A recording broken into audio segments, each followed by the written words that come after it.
See what Bob Stoops and the boys are going to do. He's back with his team, by the way. He is.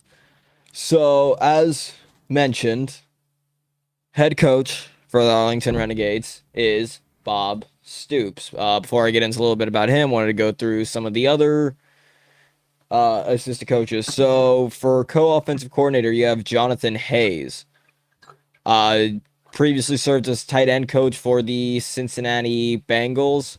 Your tight end coach is Scott Spurrier, Steve Spurrier's kid. So that's going to be interesting. That's funny. You've got... Oh, boy. Hold up. Try to figure out how to say this name. Bill... And I'm probably going to butcher the last name. Bill Sheridan. Bill Nye, the science guy. Sheridan was previously the defensive coordinator for the Tampa Bay Buccaneers in the NFL. This was... What year was this? This was back in 2012, 2013.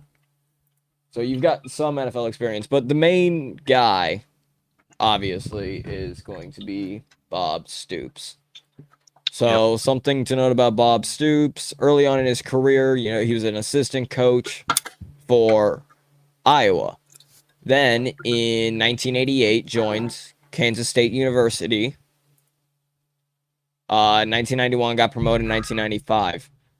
Then in 1996, he went on to be the defensive coordinator under Steve Spurrier's Florida Gators, in which his defense, won a national championship over Florida State in the 1997 Sugar Bowl.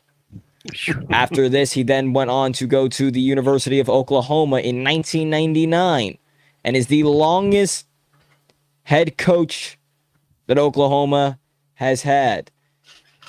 OU won 7 games in Stoops' first year, taking the Sooners to their first bowl game since the 1994 season. I'm trying to see where his... Okay, so in his 18 years as head coach of the Sooners, Stoop had a combined record of 190 wins to only 48 losses. Mm-hmm.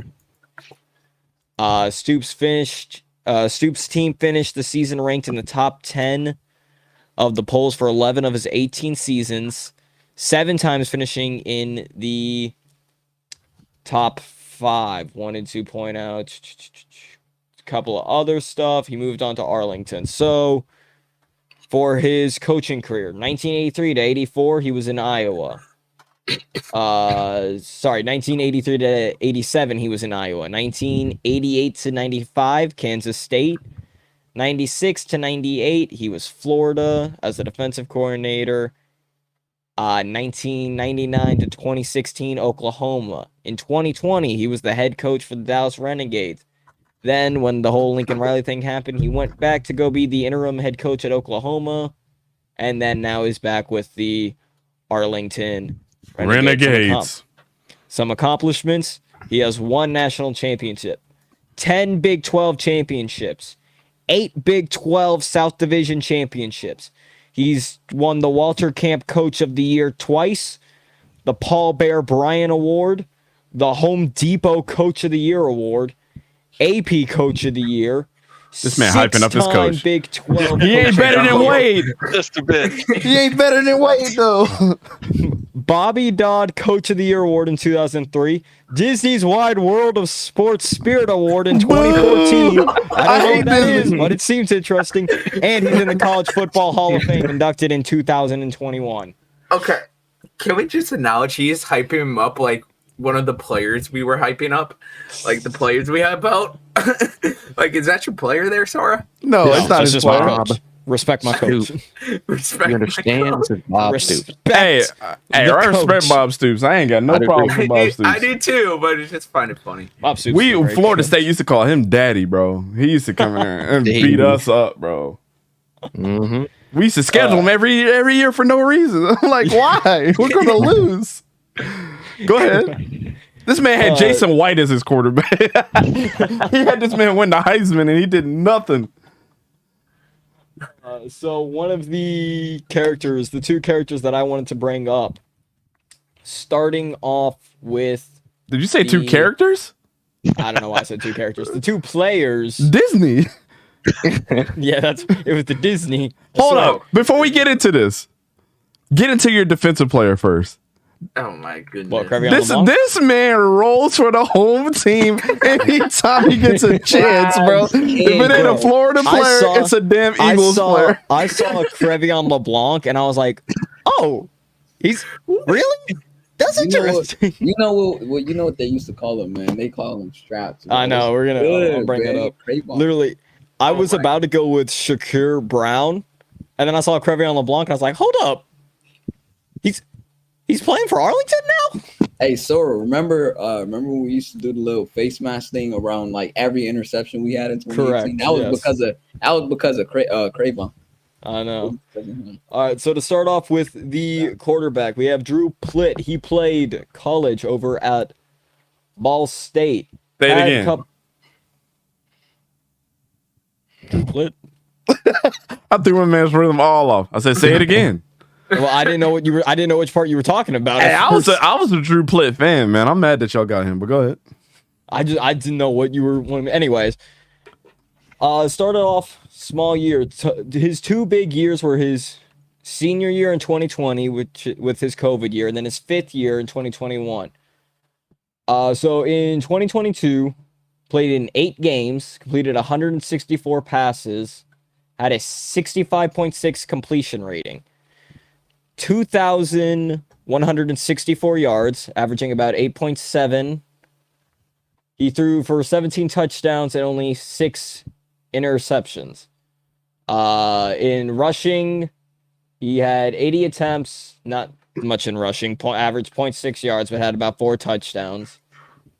2021 started for 13 games, had 248 attempts, had a 60.3% completion, a little over 2,500 yards, averaged about 6.2, and had 18 touchdowns for 6 interceptions. So he got one more touchdown, at least in 2021. Rushing, not much. 81 attempts for averaged about 1.6 yards. He had 131 in total and 2 rushing touchdowns. In 2022, in the Offer Pad Arizona Bowl, in which he won MVP, it was Ball State versus San Jose State. The final score for that game was 34-13. Again, MVP Drew Plitt, passing 12 for 19 for 217 yards and a touchdown. In 2021, in the Camellia Bowl, he was 27 for 46, 293 yards, 1 touchdown and 1 interception. They did end up losing that game. Drew Plitt was on the Bengals roster in 2022 and even threw a 25-yard touchdown pass in a preseason game. For my defensive player, Strap, Crevion LeBlanc, kind of bounced around for a little bit. Started off in Chicago, went to Detroit, but shined most in Philly. In 2018, 8 games, started in 4 of them, had 1 pass deflection, 20 tackles. 2019, started in 1 game. Again, this is kind of where he bounced around a little bit. 2 pass deflections, 7 tackles. 2020, started in 1 game, 2 pass deflections, 1 forced fumble recovery, and then 19 tackles. He does have 1 interception in the playoffs in which he picked off Drew Brees.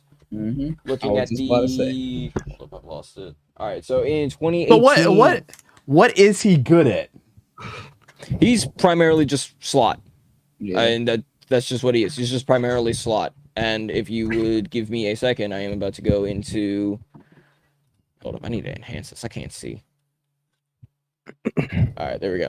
All right, so in 2018, he had completion quarterbacks completed about 62%, 2019, 66%, 2020, again, off year, but they completed about 78% of their passes. But it is interesting to know that he is back when injuries were happening throughout the league, because there was like a couple of weeks where it seemed like every single cornerback was going down.